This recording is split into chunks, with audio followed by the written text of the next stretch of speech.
അന്താരാഷ്ട്ര യോഗാ ദിനം ആചരിച്ചപ്പോൾ 200ഓളം രാജ്യങ്ങളിൽ നിന്ന് യോഗ അംബാസഡർമാരെ ഭാരതത്തിൽ തിരഞ്ഞെടുക്കുകയും അവരുടെ രാജ്യത്ത് പ്രചരിപ്പിക്കുന്നതിന് അവരെ ചുമതലപ്പെടുത്തുകയും ചെയ്തു. അവരൊക്കെ യോഗ ഗുരുക്കന്മാരാണ്.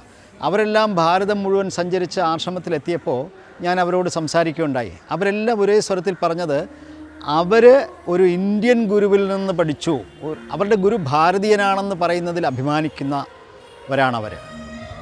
അത് വളരെ വളരെ അഭിമാനകരമായ ഒരു സംഭവമാണ്. നമുക്ക് വളരെ അത്ഭുതകരമായ പൗരാണിക സംസ്കൃതിയുണ്ട്, അതുപോലെ തന്നെ മോഡേൺ സയൻസുണ്ട്, ആധുനിക ശാസ്ത്രമുണ്ട്. യോഗയിൽ ഇത് രണ്ടും സമന്വയിക്കുകയാണ്. Ancient wisdom and modern science they come together in yoga.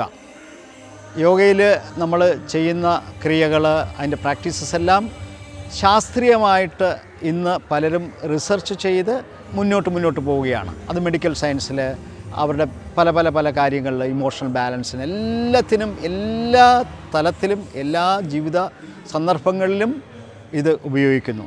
കാരണം യോഗ എല്ലാവർക്കും വേണ്ടിയാണ്. യുവാ വൃദ്ധോ അതിവൃദ്ധോ വ്യാധിതോ ദുർബലോ വാ അഭ്യാസാ സിദ്ധിമാപ്നോതി. യുവാവാകട്ടെ, വൃദ്ധനാകട്ടെ, അതിവൃദ്ധനാകട്ടെ, ദുർബലനാകട്ടെ, രോഗിയാകട്ടെ, എല്ലാവർക്കും പരിശീലിച്ചാൽ അതിൻ്റെ ഫലമുണ്ടാകും എന്നുള്ളത് സംശയമില്ലാത്ത സത്യമാണ്.